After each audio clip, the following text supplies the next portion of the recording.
and my brother said, "You're starting to sound like one of them." And I'm like, "One of who? One of what? What are you all saying?" And it's like, out, about. Is that evolution or evolving? It's devolving. No, I'm kidding. So I'm a Canadian. I grew up in Canada. And about 20 years ago, I got called to the United States. I went from Ontario, Canada, in August, in a car with no air conditioning, all the way to Panama City, Florida. And I remember getting to a red light there and sitting, sweltering, melting through the red light. And I thought, I got it now. I finally figured it out. Now I know why all the Baptist preachers down in the Bible Belt preach about hellfire. It's because the people know what it feels like. So I came down. In fact, my green card had missionary written on it.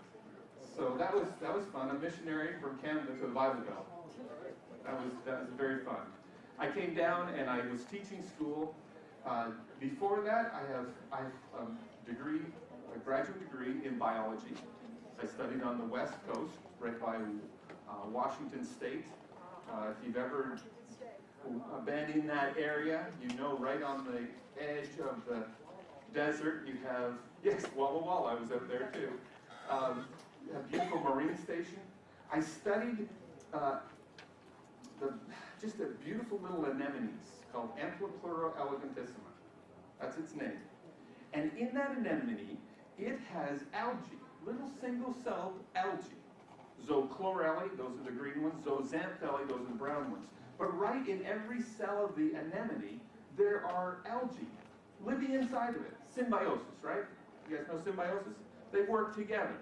So the algae photosynthesizes and feeds the anemone carbon chains. Beautiful. So when the anemone doesn't have anything to eat, it just stretches out in the sunshine and it has breakfast. Now, the algae, they need nitrogen sources, amino acid, proteins. And that's what the anemone gives back. So they work together. We were researching to figure out how can an algal cell survive inside of an anemone. Somebody say it for me. Anemone cell. Because normally something that doesn't belong is attacked and destroyed. But there was about 1 million Zoochlorellae in every anemone cell. Wow. Fantastic. You see, we thought if we could figure out how that works out, we could bring this for human use. See? We could put like about 1 million Zoochlorellae in each one of your cells. And then, if you're on your way to work, didn't have time for breakfast, you just put your arm out the window. Probably wouldn't taste as good, but it was just really, really fun degree. Learned about research. But on the journey to get that degree, do you know what I had to wade through? Evolution. Evolution out of a fire hose about this big. Everything was a result of evolution. Okay? I mean, it's taught in elementary through high schools, but in college, it's assumed. And you just get inundated by it. But I didn't know much better than that. Later in life, after teaching a few years, somebody tapped me on the shoulder and says, "Tim, I've got another calling for you. I want you to go to the ministry." So during the summers, I went and I got my graduate degree in divinity. And so this set me up for a real conflict. Can you see it? Okay. Here is a pastor, someone who holds the Bible at top, and a scientist. How am I going to take creation and evolution and blend them?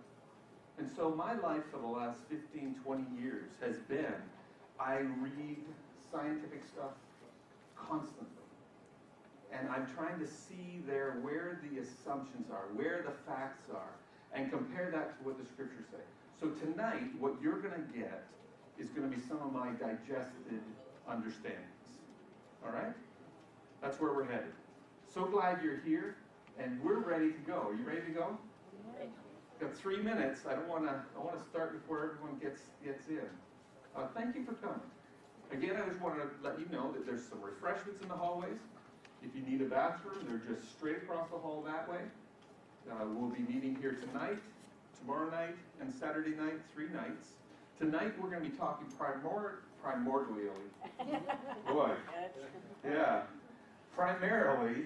about the origins of variation of life on planet Earth. Where does it all start? And we're going to even start before the evolution of life. We're going to start back with where did this universe come from? Okay, so that's what we're going to do tonight. Tomorrow night, we're going to start talking about fossils. We're really going to dig into, no pun intended, the geologic column. And we're going to look at the facts. Like one fact, did you know there's no complete geologic column anywhere in the world? There's no place you can go and dig all the way through down to the bottom and get every layer. This doesn't exist. There's no place. The geologic column is a glued together series of layers that they've gotten from all over the world. There's one part of the world where you can find the lower layers, and then another part of the world where you get some of the lower layers and some of the higher layers. And so they basically just jigsaw it together to make the whole column. That's what I'm going to tell you. I'm going to tell you all kinds of things. We're going to be talking about the flood tomorrow, okay, as an explanation for the geologic column. So tomorrow, I know you're probably used to people laughing at you and you believe in Noah and the flood. You wouldn't believe the evidence in our world for the flood. It's phenomenal. Saturday night, we're going to talk about the implications of what you choose to believe. So if you believe that God used evolution, what are the implications of that? What has happened in our churches because of people that are believing in evolution? The impact is enormous. Okay? For that night, I'm going to ask you to read Romans 1. Okay? That's kind of sets you up, where it talks about how God gave them over. And I want you just to think about that. Let me tell you, I don't want God giving me over to anything. Amen. I want him hanging on to me with both hands. So you ready? Yeah. Randy? Randy's just learning some new technology, so we need to all pray for him. Okay, so I have a list here. This is going to be the focus of tonight. This is starting from where did the universe come from? Where did the solar system come from? So I'm starting broad, getting narrower. What about the elements? Where did all the elements, there's 90 natural elements on planet Earth. Where did they come from? How do you explain their origin? Okay? We're going to talk about how molecules form. Where did the molecules come from? Did they just zap together? What's the process of making molecules? Well, what about the molecules for life? There's 4 basic molecules you have to have for living creatures. They had to be there before living creatures could come. Where did they come from? Who made the molecules so that life could exist? Where did living organisms come from? Okay, see, we're starting to get to evolution now. Where did the first cell come from? But let's just talk about a cell. Let's not talk about the complexity of an organism. Let's just talk about a cell. Where'd that come from? What about genetic material? DNA. That is a cincher when it comes to design. How about diversity? Okay, so at this point I say, let's give them that they got the first cell. How did they go from that first cell to all we have today? And you'll see that there is no mechanism to do that. No scientific mechanism. I'll show you what they say it will do it. And then finally, we're going to talk about evolution. What is evolution? What's the concept? What are the implications? So that's tonight. You think we'd get through all 10? Okay, I'm going to talk fast, you listen fast, and as long as we finish at the same time, we'll have done well. All right? Okay, so here's our first question. Where did the universe come from? I want you just to think about space.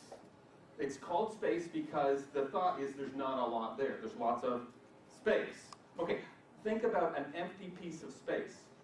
There's not much empty space out here now. Before, at some time, it's thought in evolutionary circles that there was just space. So where did the universe come from? I mean, how much matter are we talking about when we talk about the universe? I have a rock here. I just picked this up. I was at Grand Manan, Nova Scotia, just near Nova Scotia.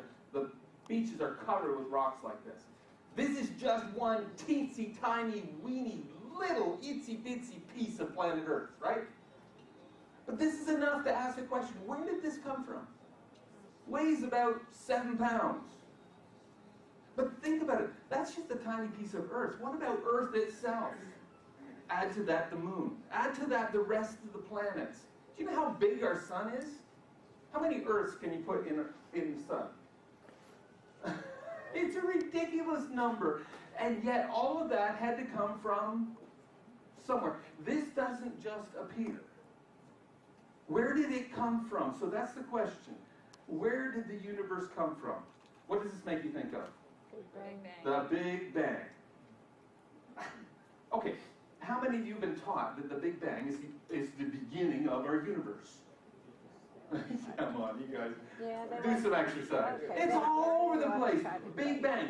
Let's do something fun for a minute. Let's go back and figure out where that idea comes from. Because frankly, thinking that this comes from a bang, like this, like all of a sudden I light a firecracker and poof, there's a big rock. What would you call that? Insanity. Crazy. Okay, there's a scientific rule. It's called the conservation of matter. Matter is neither created or...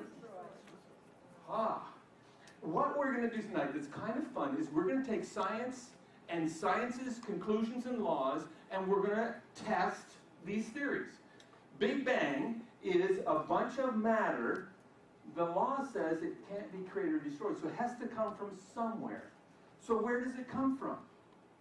Where does all the matter that is in the universe come from? It's an important question. And there's an answer, so don't stress out.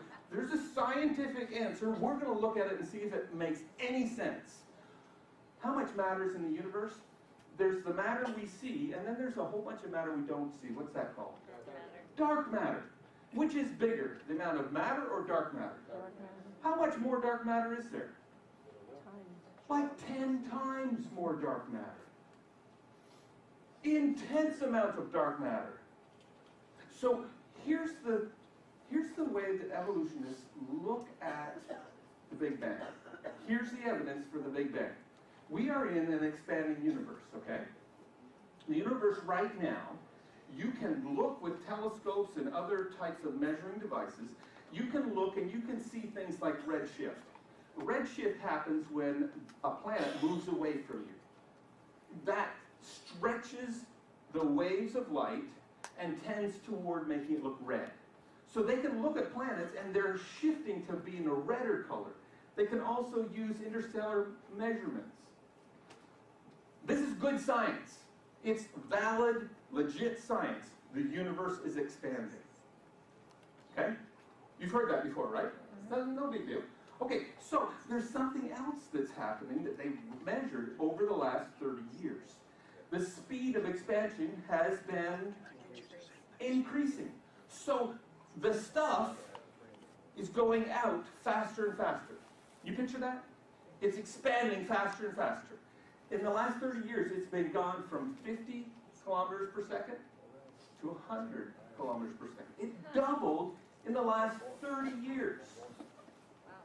That's good science.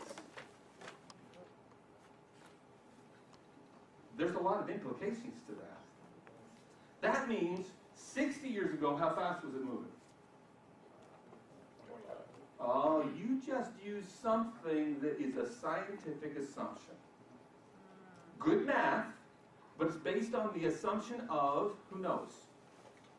It's one of the big assumptions we're going to talk about in a minute. Uniformitarianism. Everything happening now is the same way it happened in the past. There were no blips when things happened faster, when things were different concentrations. Everything in the past is always as it is now. But does that make sense that it could double every 30 years? If we work backwards, that means 300 years ago, how fast was it expanding?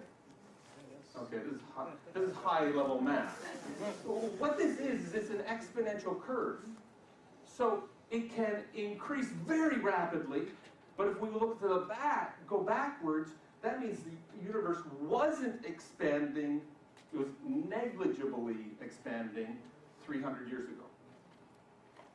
So does that work? Can it possibly be expanding, doubling every 30 years now, and have that be legitimate backwards in time? The answer is no. Because what's pulling it or pushing it? See, you say gravity? Great suggestion, but what would be providing enough gravity in such a huge radius as to pull the universe out? Nothing that we've ever experienced or discovered. Okay, just what I want to create in your mind is just to look beyond the jargon. Lots of times we can read this type of stuff in a magazine, hear it on a show, especially the History Channel. They make themselves sound like they know everything, and they're saying things that don't make logical sense. I'll explain to you in just a minute. Let's go on. So, how does an expanding universe add up to the Big Bang? Well, by theorizing about the past based on the present. The universe is expanding now, so, do you ever do it when you're a kid? Do films or something backwards? And you watch people walk backwards and do all kinds of crazy things? So, just think about the universe going backwards. Okay? Goes backwards, backwards, backwards, backwards, backwards. Where'd my rock go? Okay? Until all the matter in the universe is in a singularity. I need someone. Can you squeeze that? It's difficult and heavy. What would be required to get all the matter of the universe in a singularity? A singularity just means all the matter of the universe in a tiny, tiny spot. What would be required to do that? A black hole? Could a black hole provide enough power to do that? We have black holes in our universe. Do they do that type of thing? I mean, with the matter around them, they pull it all into scenarios. Well, here's one of the difficult things in our world. It's the line between science fiction and science.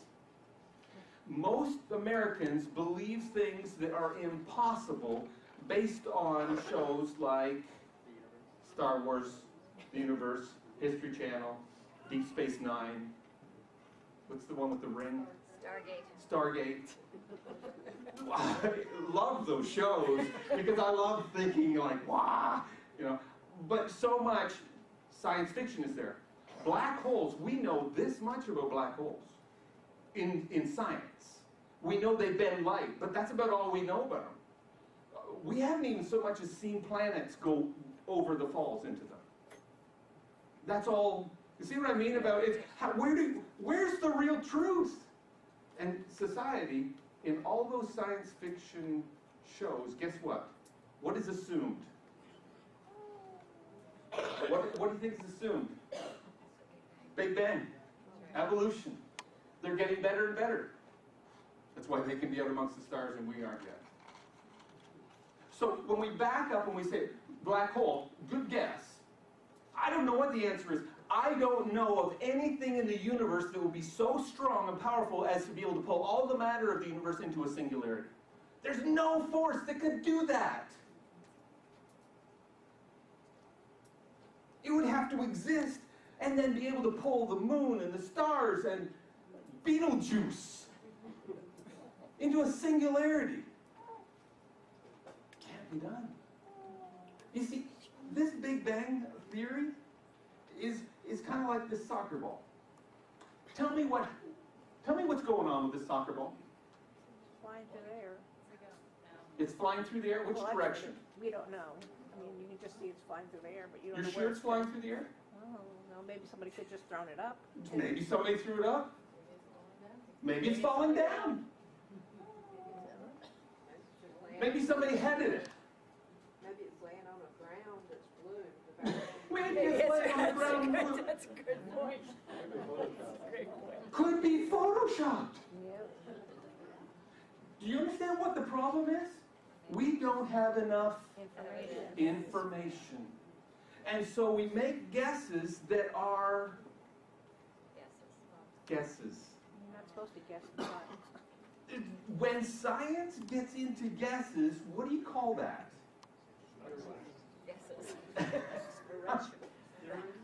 Don't we do that? Isn't it a hypothesis? Yeah.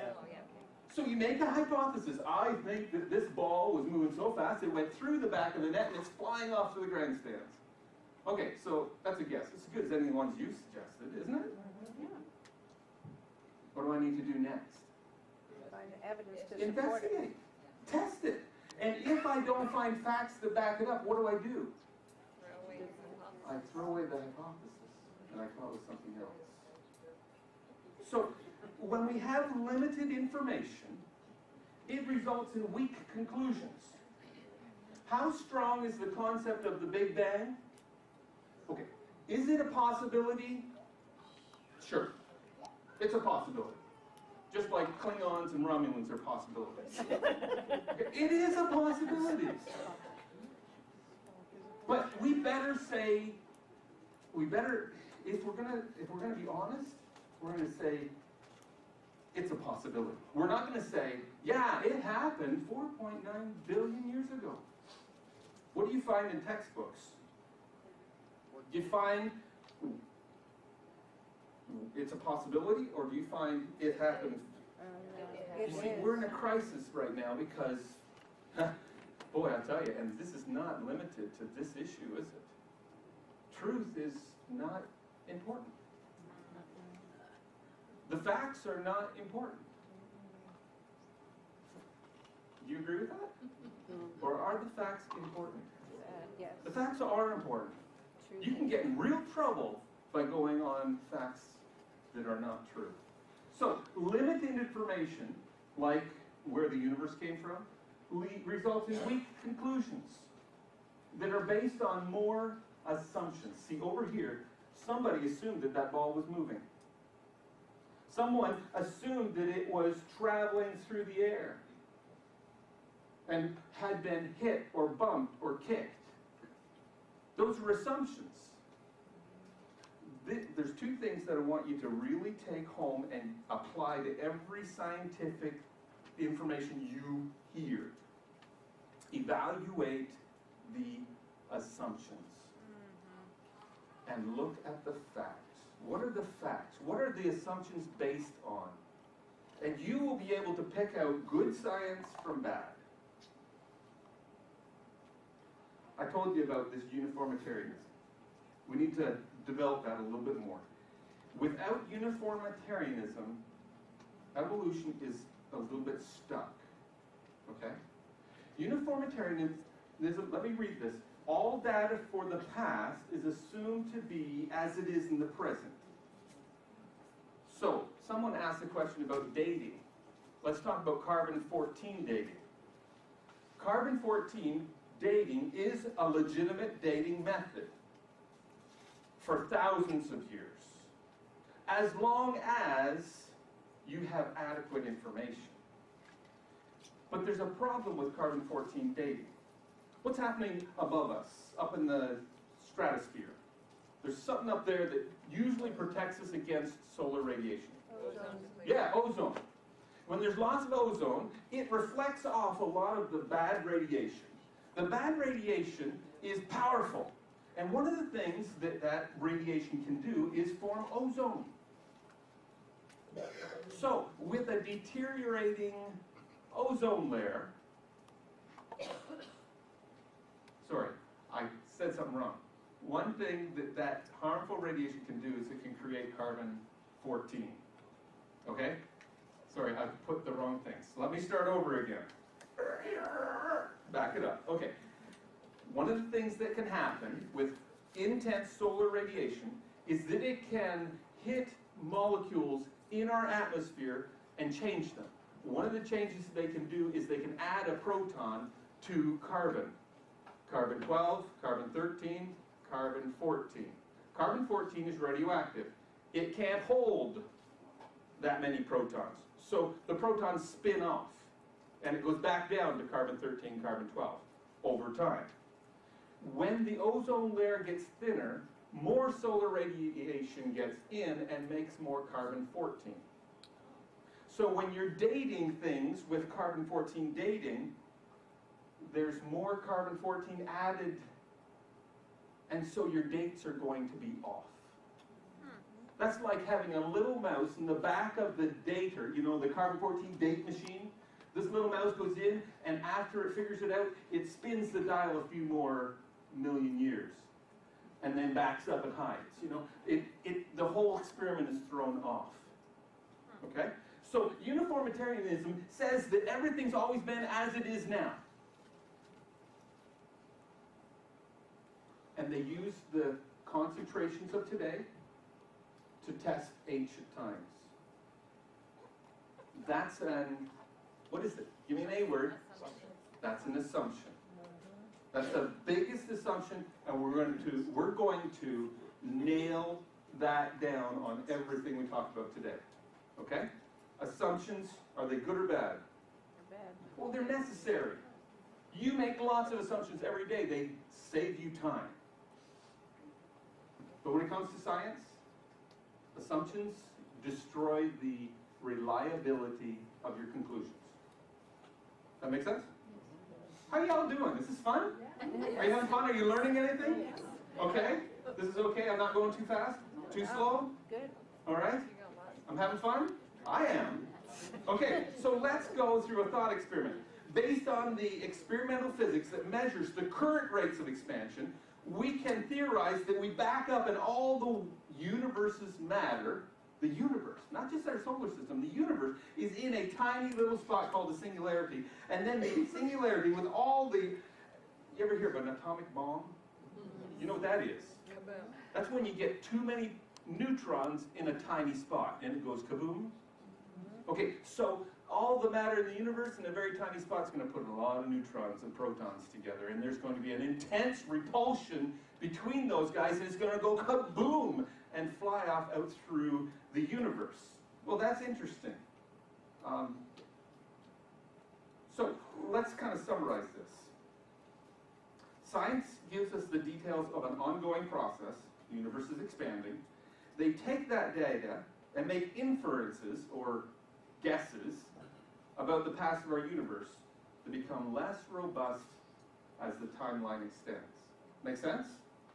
So the conclusions about the cause and processes that led to our universe remain, what's the last word? Guesswork. It's guesswork.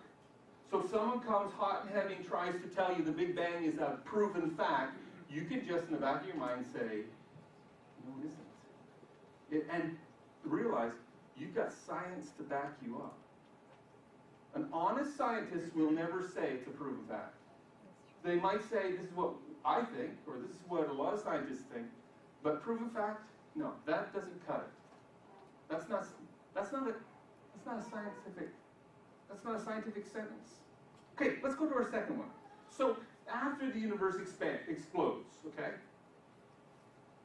what happens next? Because just exploding all this stuff into dust in the universe is not forming solar systems, isn't it? Have you seen some of the pictures from Hubble? Go look up Hubble and look for pictures of the universe. You'll find these cascading, they look like a waterfall, but it's stars. You'll find a thing that looks like an eye, called the Eye of God. All these beautiful things. Where did they come from?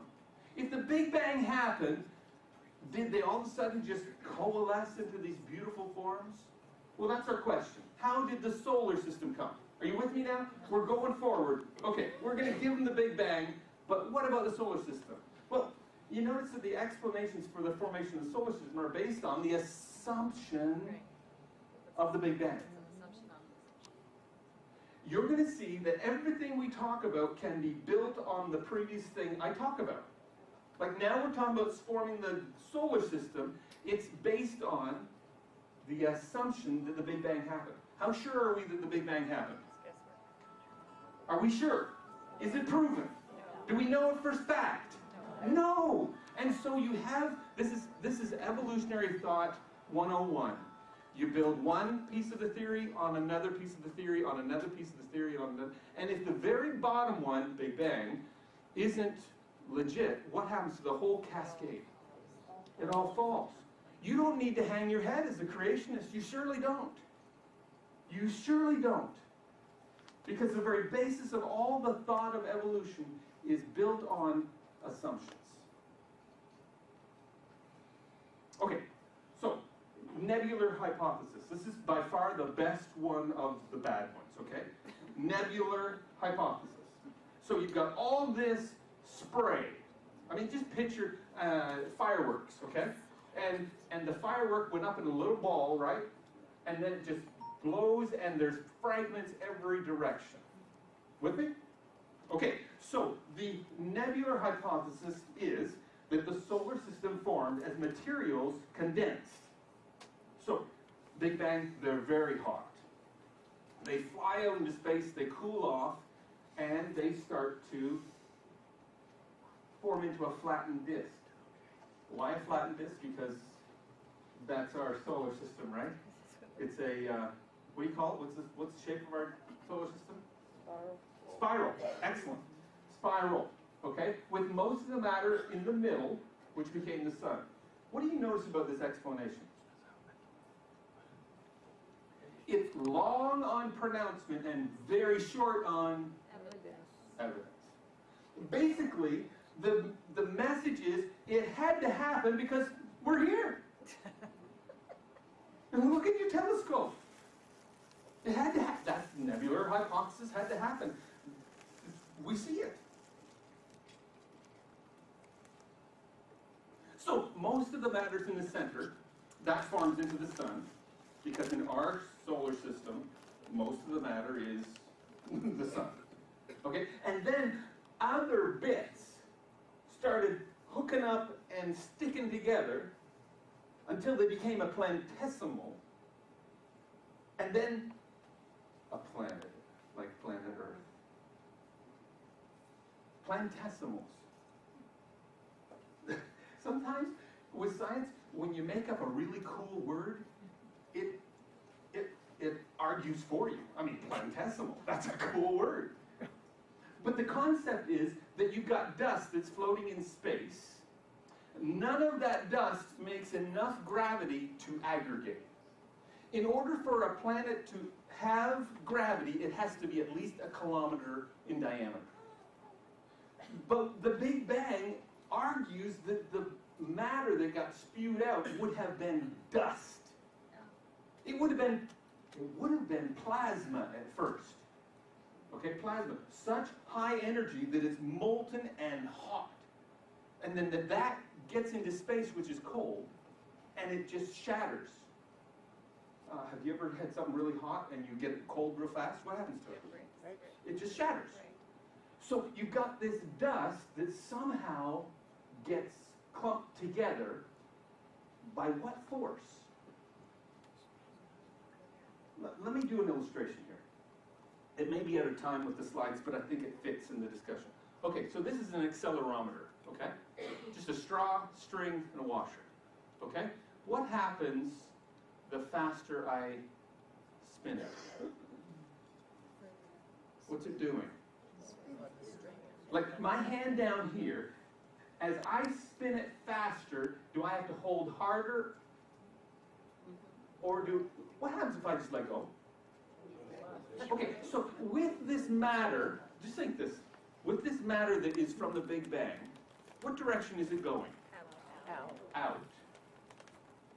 That's called angular momentum. Out. So it makes sense with this theory, listen for that word, theory, this guess.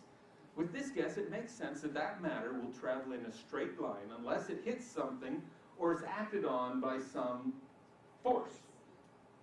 So for these planets to glue together makes no sense. The planets are not, they're not little magnets that go around and suck up iron filings. These are bits of dust that are flying on a path straight away from the singularity. Thinking with physics, it makes no sense that they form into planets. Let alone planets that circle a body called the sun. Let alone a group of planets where some of them go one way and one of them goes the opposite direction. You know, just that alone argues for some serious non-Big Bang information. And a couple of them are just clouds of dust, gases. How could that be? When we start looking at this, we realize there are far more questions than there are answers. So, bottom line, formation of the solar system, there's no observational evidence anywhere in the universe. Do you know why scientists are building new and more telescopes? Because they're getting more and more desperate to find something to back up their theories. Is that how you go about science? Get a theory and then look for evidence. Is that how science works? What you're going to find out is that evolutionary thought is as much a religion, maybe that's a downer for religion, as anything else. It's not science. Science, it has a series of very well thought out investigative activity. But putting up another 5 telescopes to try and find the formation of a planetesimal, I didn't get that right, planetoid, what was that word? Planetesimal, whatever it is, they haven't found it. It's kind of like the search for extraterrestrial life. They keep listening, they build bigger, stronger telescopes, hoping that they'll hear someone say hi. It's not there. Nothing is there.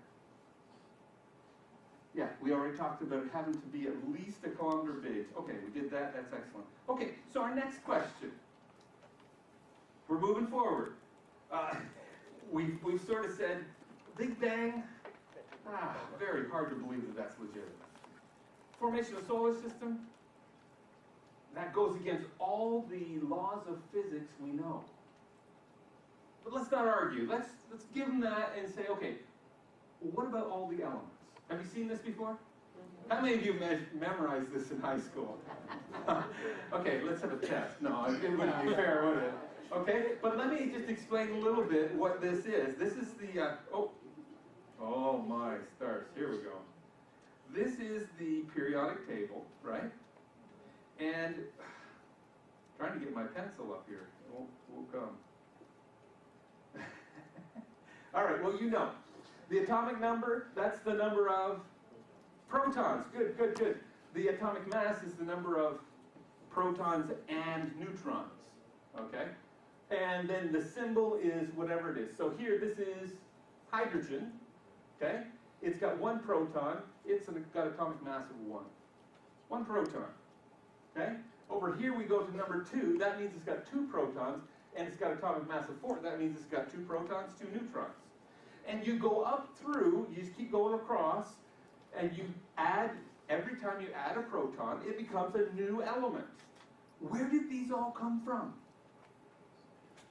It's a fascinating question, isn't it? When the Big Bang happened, could it have produced all these elements? How do elements get made? Well, part of the answer comes from smashing elements together. Fascinating. Have you ever seen these big, huge, big figure eights? What do they call them? Sorry? Yeah. These things, and they get part of atom going this way and atom coming this way, and they smash them together, and sometimes they form new elements. Seaborgium, okay? They took neon, cerium and neon, smashed them together and came up with seaborgium. So if you want to find that here, here's seaborgium down here somewhere. There it is, seaborgium. And there's curium. And where's helium? Over there. So they just smash them together, and what they're really trying to do is to get the protons to stay linked together. Because if you up the number of protons, you get a new element. So they thought, wow, this explains how all the elements were formed. And I have to say, it's a possibility. It's a possibility. That this whole table could have been formed by the smashing of protons, neutrons, and electrons together in something as ferocious as the Big Bang. It's possible. You can make different ones. Now, wait a second. I do have to tell you this, though. They smash so many things together, and their yield is so tiny that, though possible, with the amount of there 90 of those are common on Earth. That's an amazing amount of that table that come. You can dig it out of the ground. For that many different elements to be made, it's highly unlikely. Based on the particle accelerators, where they literally aim the atoms at each other at just the right angle, just the right speed. They use magnets to get them flying in parallel patterns and then smash them, and their yield is so low that, though possible, it's highly unlikely. Can't say it any better than that. Possible, highly unlikely. It would need some type of highly planned, very carefully controlled experiment. And when you've got, how much silica is in the world? You know the sand beaches? Those little grains? Like 90% of that silica. Glass is silica. It's one of the most common things on Earth. Where are you going to get that much silica? And we're just talking about Earth. What about other planets that have all kinds of other materials on it? Here, let me just give you some more information. Here's how you can get these different ones. I mean, you can take 4 heliums and make a carbon. You can get a carbon and carbon and a helium and make an oxygen. You can do this with math. 12 protons plus 4 protons equals 16 protons. You can do it in math, but you can't do it in the laboratory. I mean, it's just because you can do it in math, just because it's possible, doesn't mean it'll happen. So, let's summarize. Scientific evidence exists that shows that elements can be formed by high-speed collisions. That's all you'll ever hear in scientific articles. They'll say, hey, we did it! We made seaborgium! This is how the whole universe was made! When the Big Bang happened, the protons and neutrons are flying every direction and formed all the elements that we have today. Well, except for the ones that man made in their particle accelerators. That's all you hear. You don't hear that it's incredibly low yields, and many times elements that are formed by collisions fragment, deteriorate, fall apart very rapidly. Even in the particle accelerators, they form, they can see it with their special instruments, but then, where'd it go? Oh, it's gone. It's only there for a very short time. So in our laboratory, we cannot do it. Looking for a scientific word. We can't do it. Even in our laboratory with all our high-speed electronics, we still can't do it. Stars currently exist in various stages of life, and those which are dying do provide an environment where high-speed collisions happen. So at the Big Bang, and even now, out there in the universe, there are stars that are dying. Okay? And there are high-speed collisions there.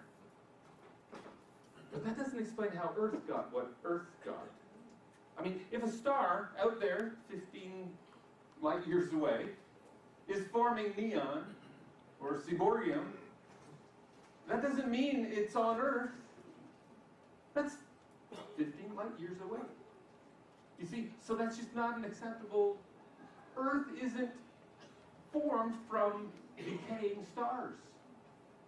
At least we have no scientific evidence for it. So, though theoretically possible, it is difficult to accept the Earth, a planet rich in all 90 of the naturally occurring elements, would form spontaneously with such a complement of elements.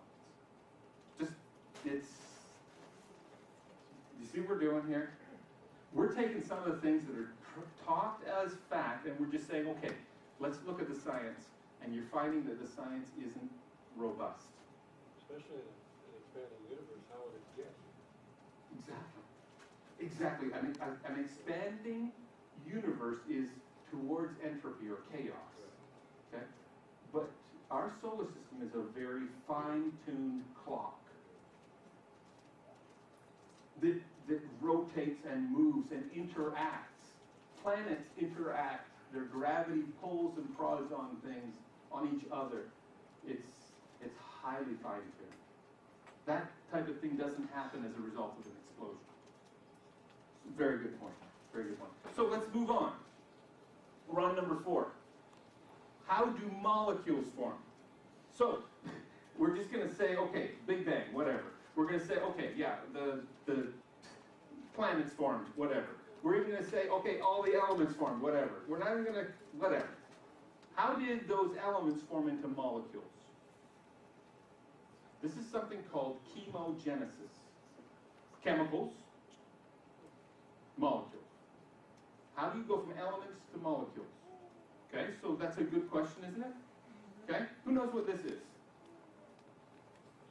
And don't say styrofoam balls with some dowel. It's got 2 of these, 1 of those. Red often is oxygen when it comes to chemistry. You're right, it's water. Very good. This is H2O. 2 hydrogen and an oxygen. And their sizes are, they're something of the same ratio. And the angle's something of the same ratio. This molecule is amazing. If it gets too cold, it becomes a solid. Okay? But a solid that floats on its liquid form. Do you know nothing else does that? Everything else that goes to a solid from liquid form sinks. Because it gets more dense. This gets less dense when it freezes. This stuff, when you heat it up, it turns into steam vapor. And in the process of heating and cooling, it absorbs an incredible amount of energy. And it gives an incredible amount of energy. This molecule is what allows life to be on planet Earth. It's able to, I mean, it's just an amazing. So the question is, how do you get oxygen and, what are these? Hydrogen. How do you get them? See, I'm a teacher. You can't get it out of me, can you? How do you get these 2 hooked together, stay hooked together? They're called, what are these called? Come on, I'm testing you on high school. Dowels, no.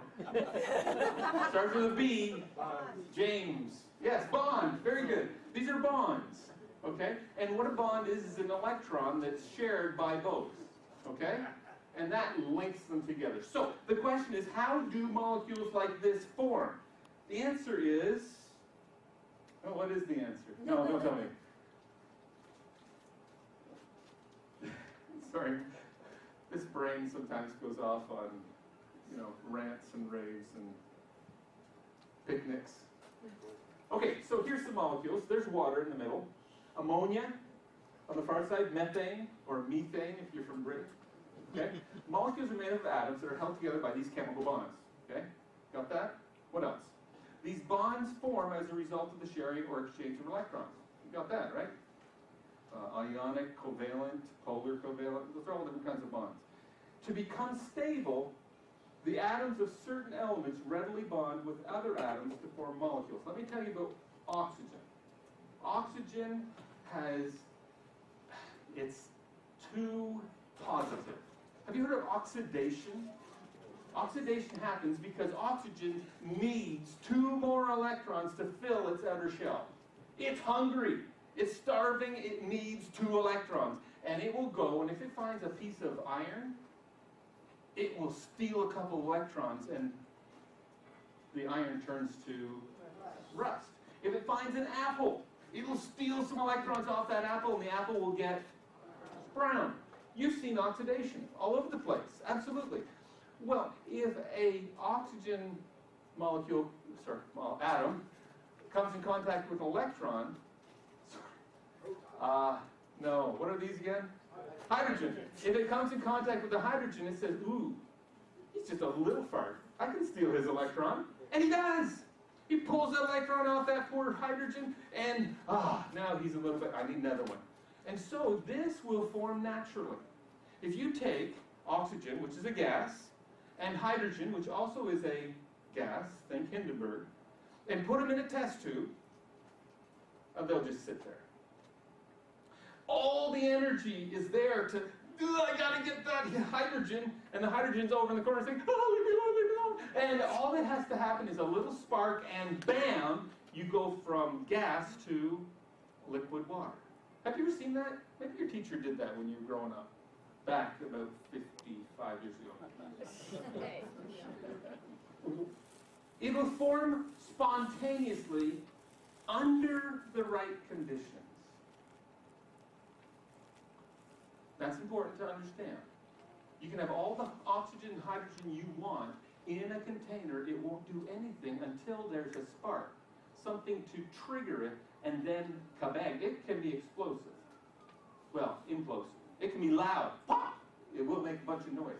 Okay, so these all are like that. There's a lot of molecules that will form spontaneously, and so we get the idea of chemogenesis.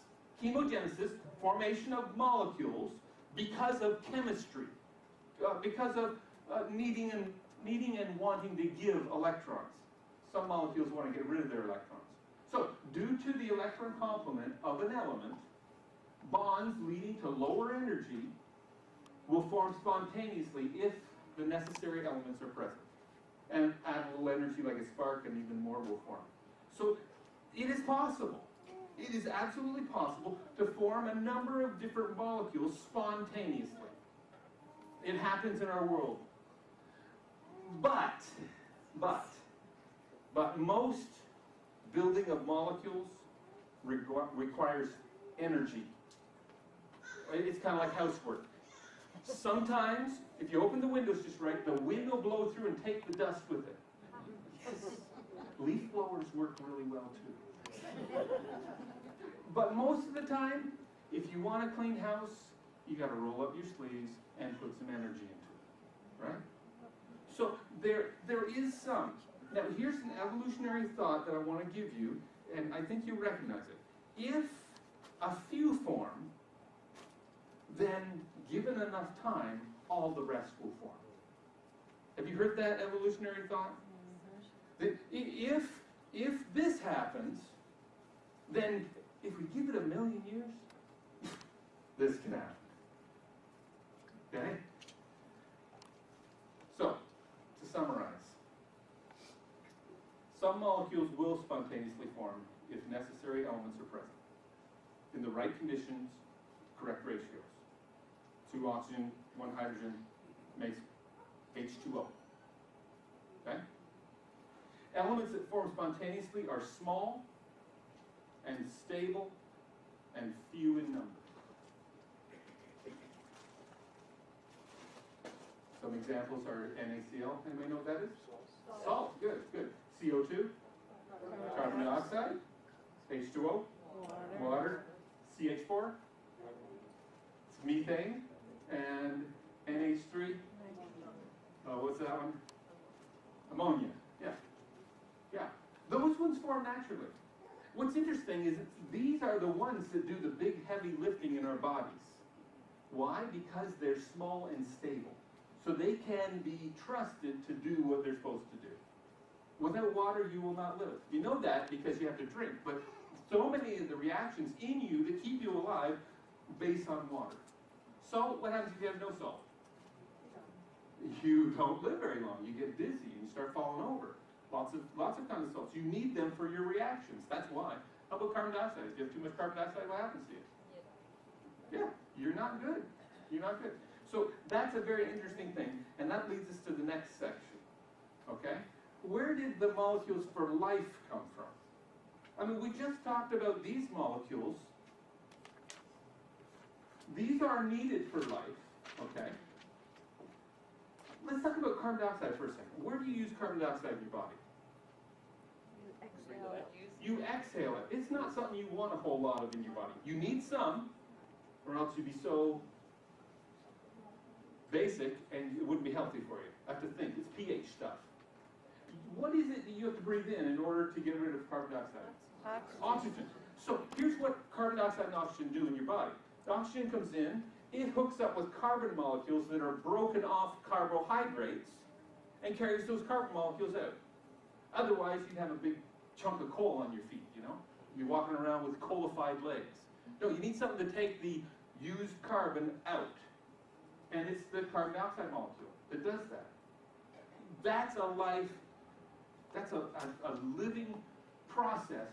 Oxygen in, carbon dioxide out. Okay? So those are life molecules. But the real important life molecule is the thing that grabs the oxygen in the lungs and carries it to the cell and gives it to the cell.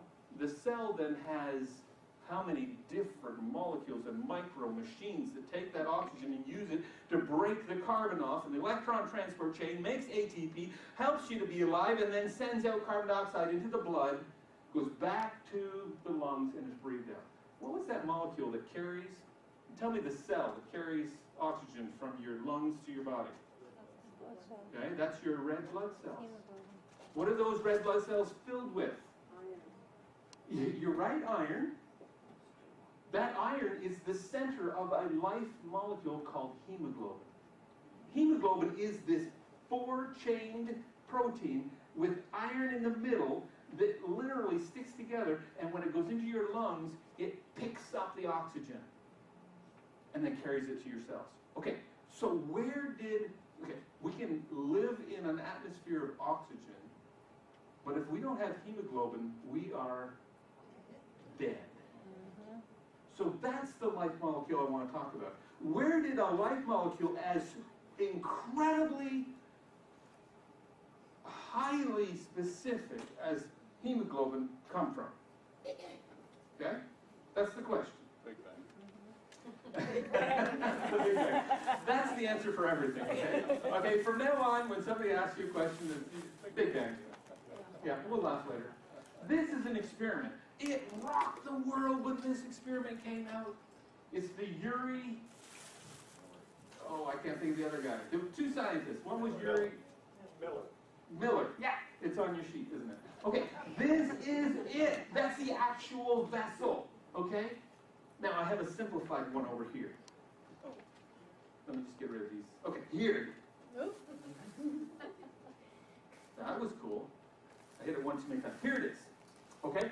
So what are we doing here? We have boiling water. What we're trying to do is synthesize living molecules using what we think Earth's early surface was like. You've heard of primordial soup? You've heard of the ponds where life first started?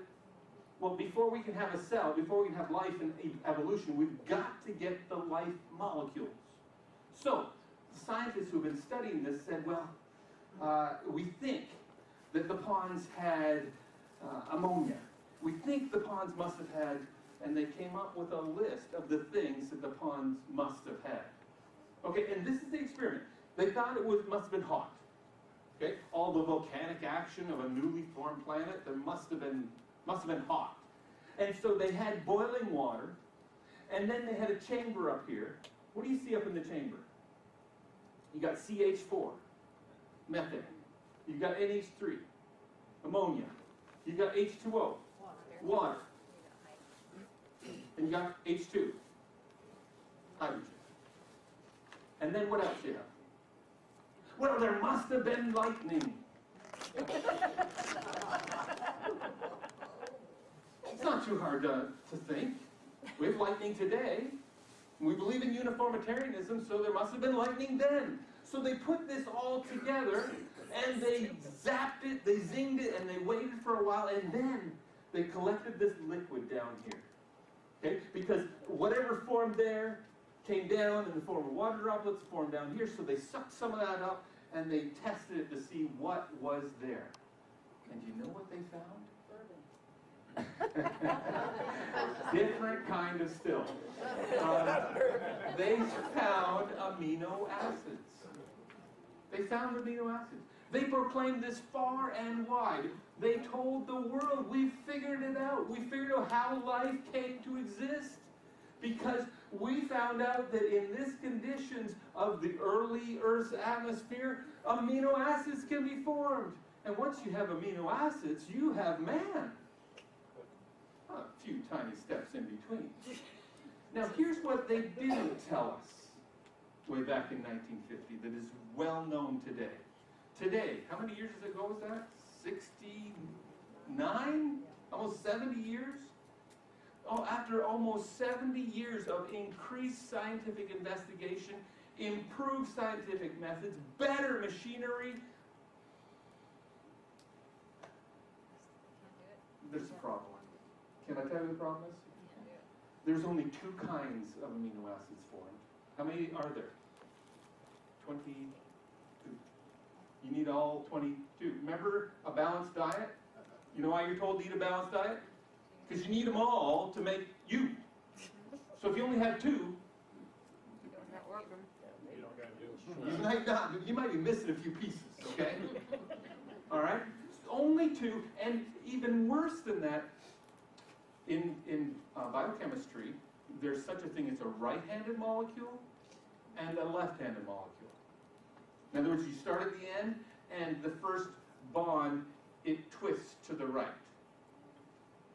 or to the left. The only kind of amino acids in living creatures is to the left. In the mixture, they found about a 50-50 mix. So they only found two amino acids, and about half of them were wrong.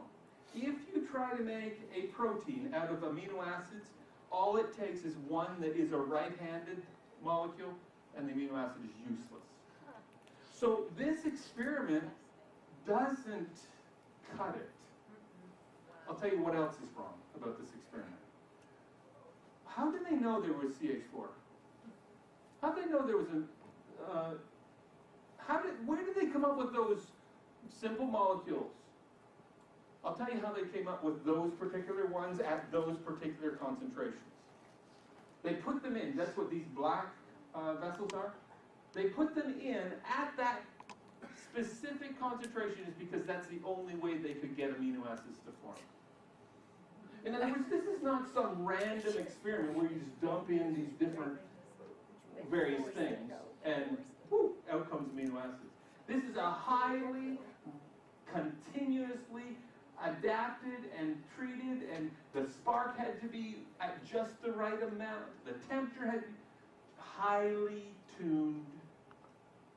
Contrived is the word you're looking for. You're not saying Control. Modified, manipulated? that's the best word yet.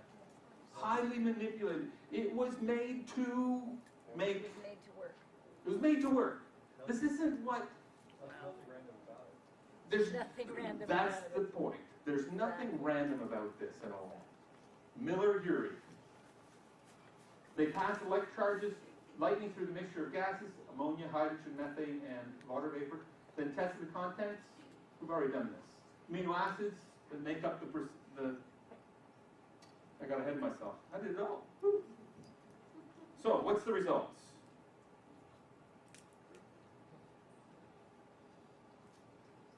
All right, here we go. Here's the challenges, just reviewing them. Very, very small amounts formed.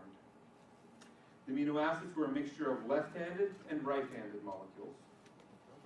Oxygen, this is the coup d'etat, okay? If there was oxygen in the chamber, what did it do to the amino acids? What's that word I told you just a minute ago? Oxidize them, they're done. But there's a problem. So the scientists say, well, there was no oxygen at that time in Earth's atmosphere. Really? So that means there's no ozone layer, right? What happens if there's no ozone layer? We die. What do you think happens to a little bit of amino acid with the sun's radiation hitting it? What do you think is going to happen to that little amino acid? Gone. So if there's oxygen, it's oxidized. If there's no oxygen, it's radicalized by the UV radiation. You can't have it both ways. You see, I'm not here to make fun of evolutionists. That's not my purpose. My purpose is to help you understand that you have been handed a bill of goods, partial information based on assumptions you weren't told about that lead you to conclusions that are not substantiated on anything but assumptions. That's a lot of words. It's a bunch of hopeful scientific information. Okay, so I want to read this. I did spend a lot of time writing this paragraph, so I'm going to read it to you. So you can create a mixture of all the right amino acids, mix them gently in a protected environment at just the right temperature, pH, add a spark, put it in the dark, you name it, cook it up for days, months, even years in a perfect sterile environment where the best scientific minds and equipment monitor it and make every adjustment known to man. Yet still, nothing ever climbs out of it. Think about the scientific abilities we have today. And we still cannot make an amino acid without a cell or enzymes from a cell. We can make it without a cell, but we take the enzymes from the cell and we use them to build it. That's cheating. It's like God and the devil talking, and God says, how do you like the earth? And the devil says, it's okay. And says, I could probably do better. And God says, okay, go ahead, let's see it. And the devil reaches down to grab, and God says, wait, get your own dirt. You know, we can't use life to make life and have that be evolution. Evolution has to come from non-life. We're going to touch on that a little bit later.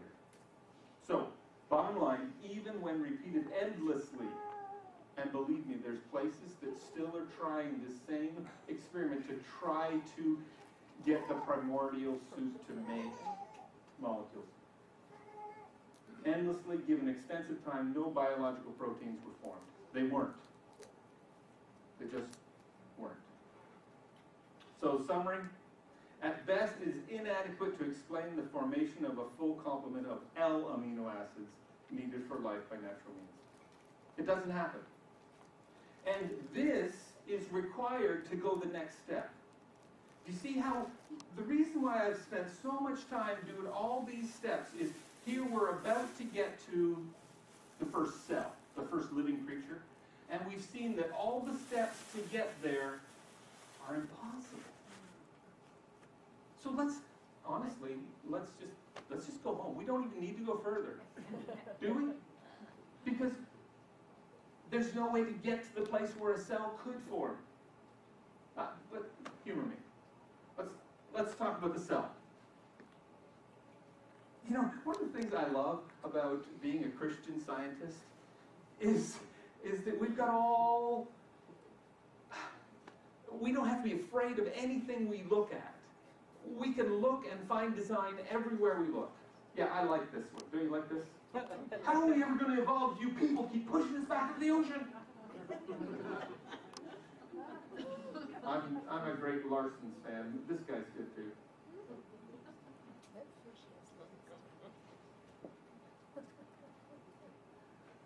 How you doing? Would you like to stand up? Can you believe an hour has gone by already? Wow. And we're on number 6. Whew. No questions yet. I haven't seen any questions. Take a mental breather.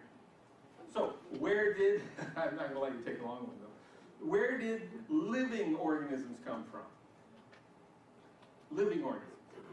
Yeah, well, yeah. Okay, so in scientific circles, it is generally agreed that all life today evolved by common descent from a single primitive life form.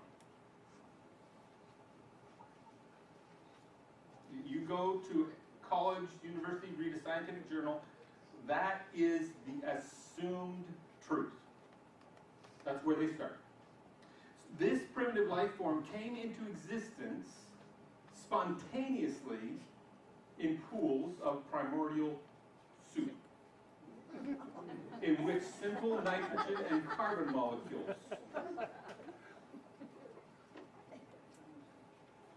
Okay?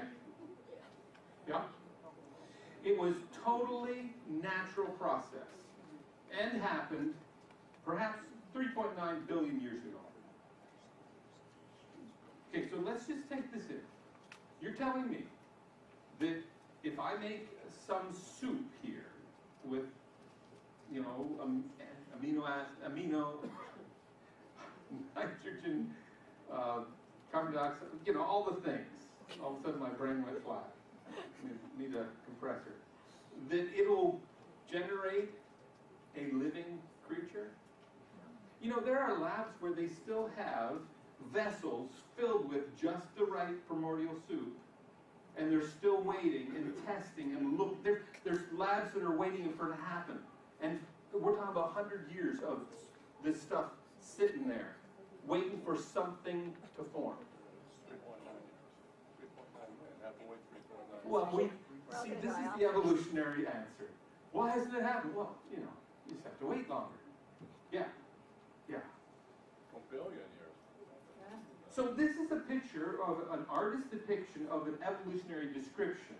You've got lots of water, you've got low clouds, you've got heat from geysers and volcanoes, and in this atmosphere, you have the formation of the first life, primordial soup.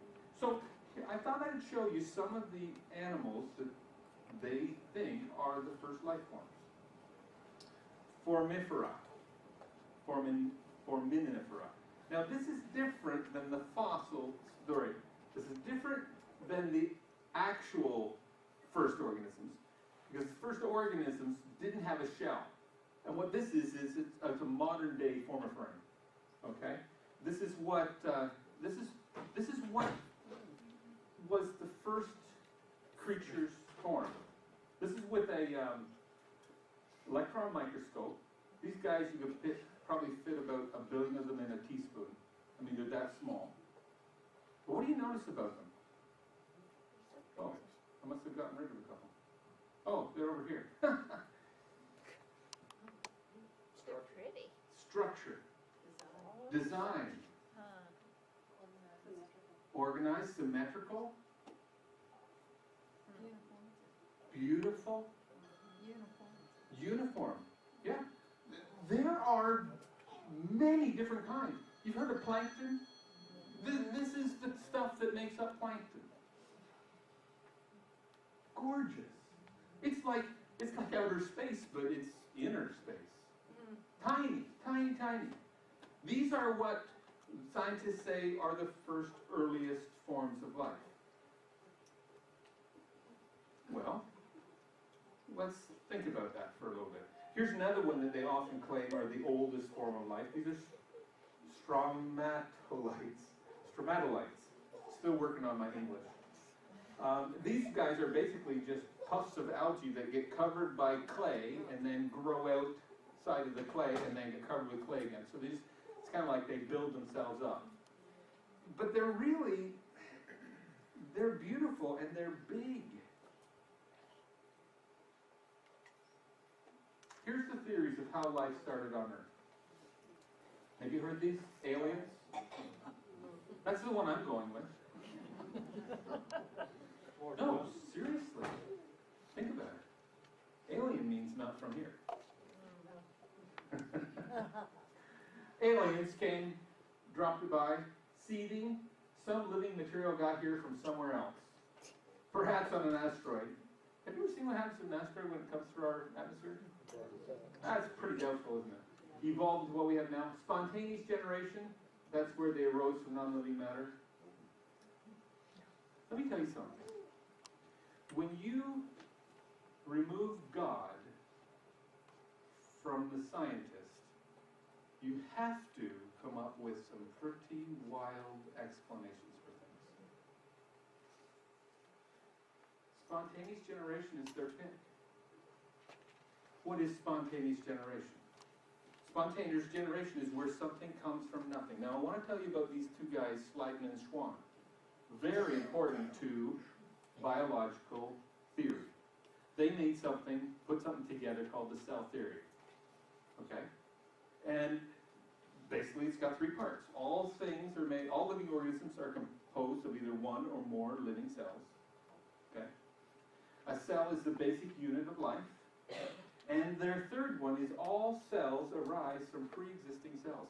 These guys were real scientists. They went and they researched and they searched and they searched and they searched and they found this common truth. You only get cells from pre-existing cells. So, how do you put these two together? Yes? Number 3 was spontaneous generation. That was proven false already, but maybe you're talking about abiogenesis? Well, what's the difference between abiogenesis and spontaneous generation? Quite a bit. Spontaneous generation means, for example, one of the experiments was taking meat and isolating it from anything else and having flies and maggots come out of it. That is spontaneous generation, which was proven false. Yes. Now, abiogenesis means through chemistry of some sort, it's possible that life may have come from non-life.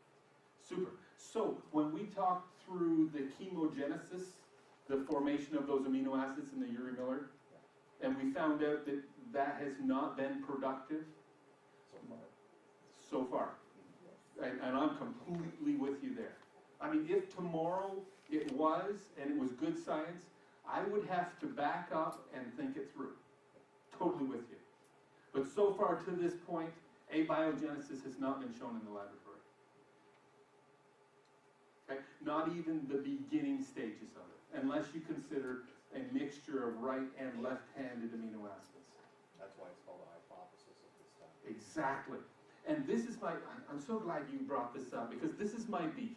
It's not that it has to be what I believe, or what I have believed, or what I think. It has to be good science. So let's talk about science, but let's keep to the facts. Yeah. Fantastic. So spontaneous generation, I guess what I'm thinking is spontaneous generation will be built on the back of abiogenesis. It's the only way I can explain where spontaneous generation could come from, is that you have the previous formation of life molecules that then come together, and yeah, it's not poof magic. It's through the means of abiogenesis. So I'm absolutely with you. So here, I think you mentioned the meat. This is Pasteur. Have you heard of pasteurization? Based on the idea that if you kill everything in a medium, and then you seal it, it'll stay clean. There won't be critters growing in there. Okay? That's pasteurization. However, if after you kill the bacteria in there, you expose it again, like here, he dips the flask down, gets some dust, goes back, now it'll be, what do we call that? We call it contamination. Exactly. So that and fleas on rats, all was used to show that life only comes from life. That's what science has shown. If you go and you do good science, you come to that every time. So that's facts to the present day. And we use that pasteurization or canning. How many of you have done some canning this year? Yeah? Yeah? I'm coming to your house. Okay, so origin of life summary. This is just the best straightforward thing I can say. There is no scientific evidence for the formation of the first form of life, just the assertion that it happened. In evolution, there's no here's how it happened, or we replicated this in the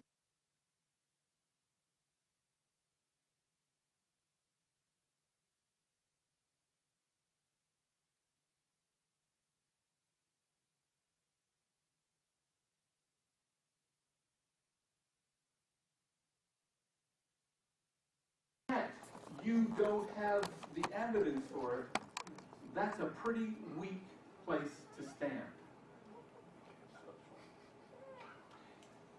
deception. I feel like it's deception. If it's not deception, then Bill Nye the Science Guy, stand up and give us the evidence. Because Bill Nye the Science Guy has made some pretty rude comments many times, but he doesn't provide his evidence. He just provides the assertion that it happens. Did you want to add something? Just one last thing, Joe. Yeah. Then I'll shut up from that. Oh, listen, you don't offend me or bother me at all. Well, in that case. Yeah! Come on up, I've got a mic. No, go ahead. The issue of abiogenesis is not evolution, however. Evolution is a whole different thing. That's a change in allele frequencies, where abiogenesis, or if you want to use the term spontaneous generation, that is the beginning of life. Exactly. The two are completely separate. So what I'm doing tonight in this first part, I don't really get to pure evolutionary thought until number 10. But all this has to take place and be in place for evolution to have a place to start. So that's what, I love the clarity of your thought, because that's the point. What I'm saying is, until all these other things line up, I mean, if you eliminate God, you eliminate a universe, you eliminate a solar system, you eliminate elements, you eliminate all these things that God did. You ever wonder what he did on day one? He had a lot to do, okay? There's a lot that he did in those first few days that are in the scriptures that he had to set up so that he could create living organisms. Okay? So, well said. We're not talking evolution yet. We are talking about evolutionary thought from the standpoint of it is assumed that all these things took place. And then, living organisms. And now, because we've got life, we can evolve. We'll talk about that lots in just a minute. Okay, so let's talk about the simple, not so simple cell. Can natural means, purely natural means, no God involved, no scientists, account for the necessity or the necessary complexity of the cell? Let me explain this question first, because until we understand this question, we're not ready to start talking about how it happens.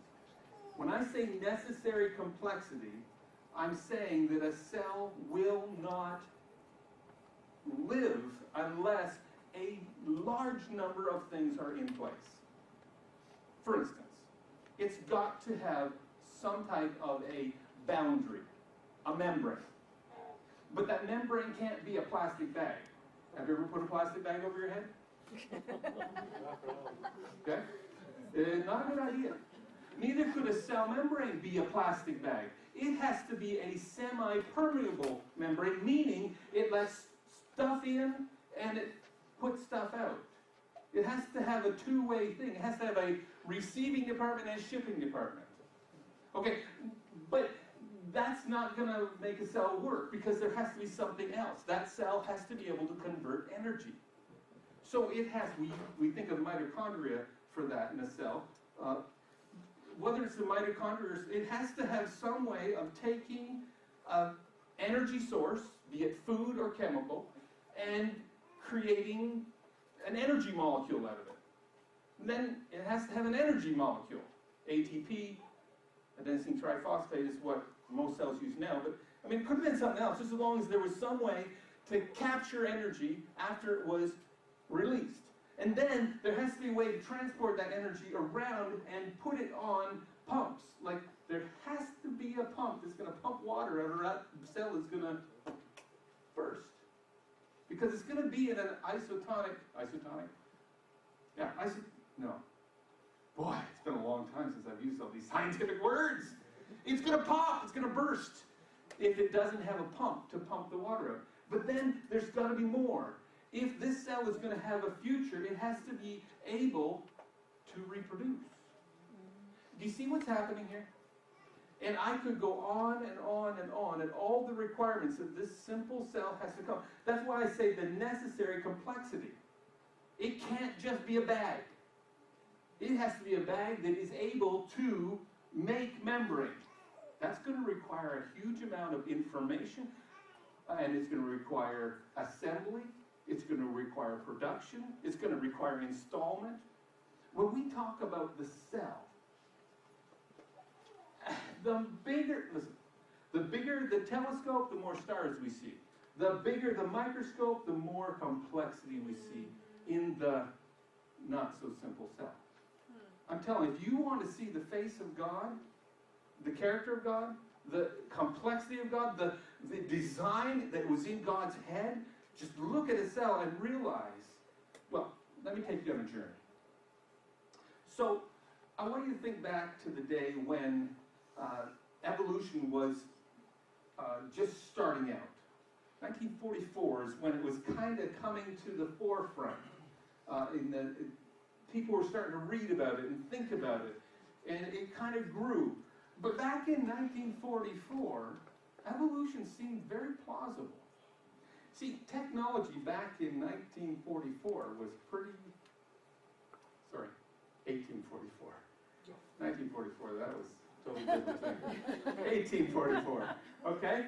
The simple cell was seen as just a, remember why it's called a cell? Because it looks like a cell, like a cell in the bottom of a monastery where you just have a bench and a window. That's it. So initially, when we looked at cells, we were just looking with the naked eye. Then came magnifying glasses. Then came the light microscope, and the first one designed by Hooke. He was looking at cork cells. Not very good. I'll show you a drawing of it. Then, as light microscopes improved, and the electron microscope, and X-ray, crystallography, and now scanning, tunneling. I mean, there's so many kinds of ways. Let me show you some pictures. I really can't explain it without showing some pictures. So here's the first microscope by Hooke. I mean, he ground the lenses.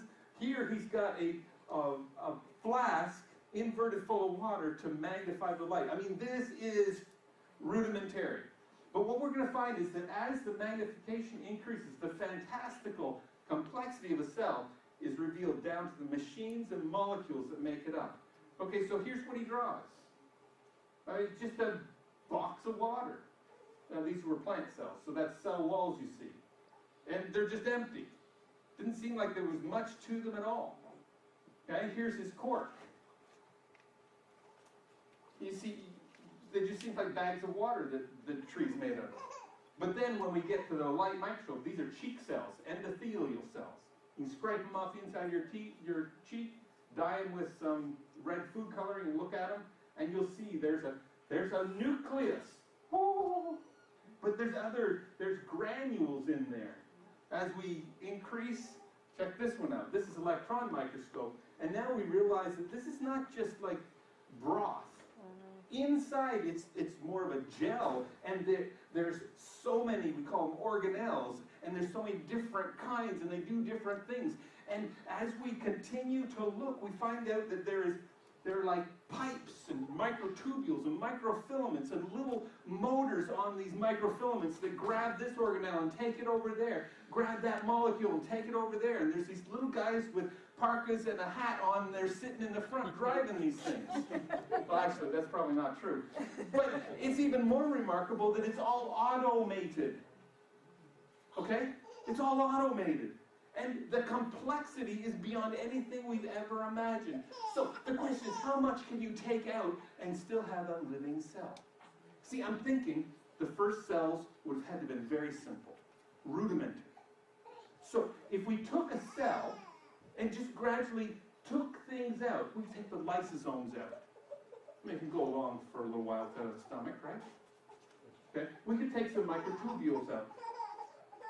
The fact of the matter is, you can't take a whole lot out and have the cell able to continue to function. I'm just saying that the onus of evidence is going to be on, show me a cell that forms. Do you know what? Membranes will form automatically. You can make membranes. Just put the, oh, I guess that doesn't count, does it? Put the right molecules in and they'll naturally form into membranes. But they have to be the right molecules. Lipids. They have to be phospholipids. If they have a phosphate on, then two lipid. Pretty specific molecule just to make a membrane. And then there's proteins that are in the membrane that act as channels and ion pumps and rudders and outboard motors.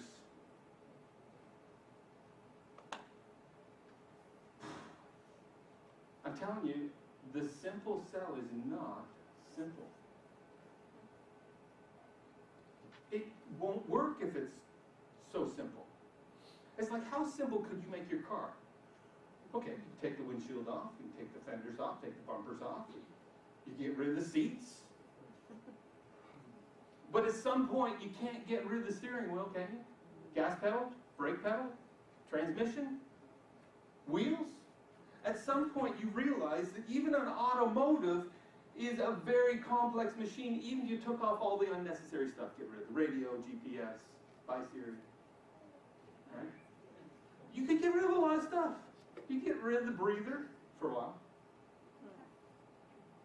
You can't get rid of the spark plugs, though. Well, yeah, unless you have diesel. The problem is, you can simplify it to a point, but there comes a point where you can't simplify it any further, or it won't work. The cell, when it's simplified to its best, and what we do is we look at forms of cells that are very simple, and that would be your bacteria. There's some bacteria, it's like they are a what do you call it? The word for it, stripped down. They're a stripped down cell. They are missing the big stuff. And yet still, they are so complex that it's impossible. I use the word impossible. I admit my bias is showing. It is impossible. Impossible. I could say improbable, but it's even stronger than that. Where do you get a cell from? It's not just a little box of water. It is a highly tuned. Look at this. I want to show you some pictures. This is a cancer cell. Sorry. You ever hear cancer cells metastasize? This is a metastasizing cancer cell. You notice it's got all these legs out in every direction? It's because it's crawling. It's a cell. Yeah, creepy. It's crawling. It's crawling into other, it's trying to come away. That's a little creepy, isn't it? Guys, that's a cell. These things are not just bags of, they're not just water balloons. Or even better, they're not a water balloon filled with pea soup or vegetable soup. They're so amazingly complex. Okay, so we're going to go inside a cell. It used to be, let me go back to this. Okay, electron microscopes. Now we're seeing all these things inside cells. Those are mitochondria. That's this guy right here. See the difference? The further we look, the more we see. This is inside a mitochondria, looking at the thylakoid membrane, and that's the place where electron transport chain takes place. It makes ATP. You can't live without that. There's no way that could happen.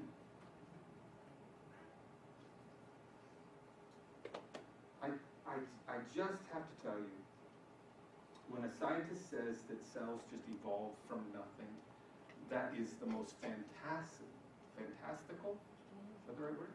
Yeah. Unbelievable story, fairy tale you've ever heard. Yep. And how much evidence is there for that? Do they have that ever happening in the micro lab?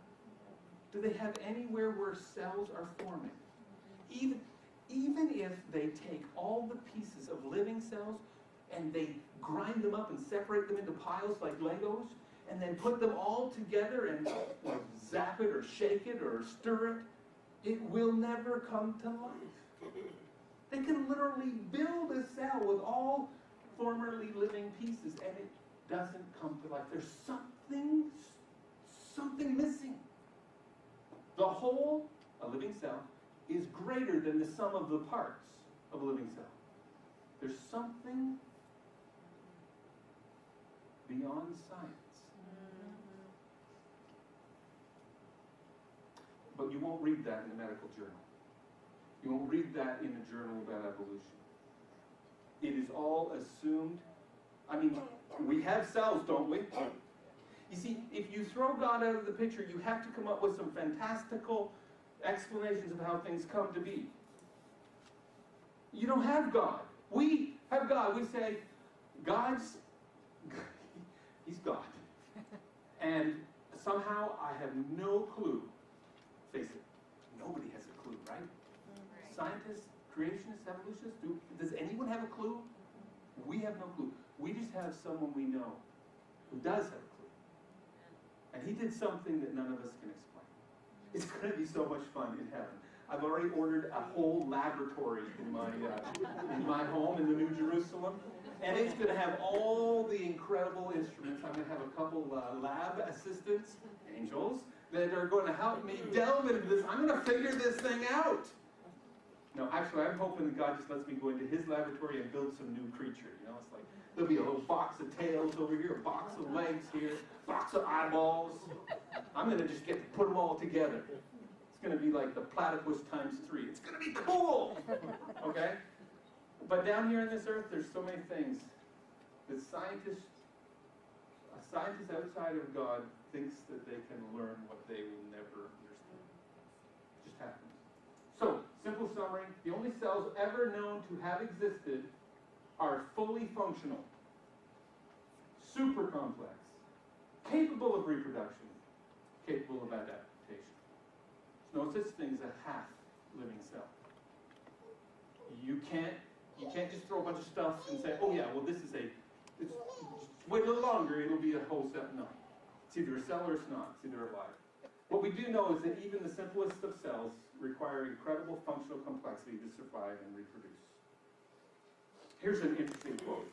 I get a kick of it every time I read it. This is a prominent evolutionist that says this. Okay? Just keep that back in mind. The theory of evolution may have been a plausible hypothesis in Darwin's day. You know, back with the simple magnifying glass.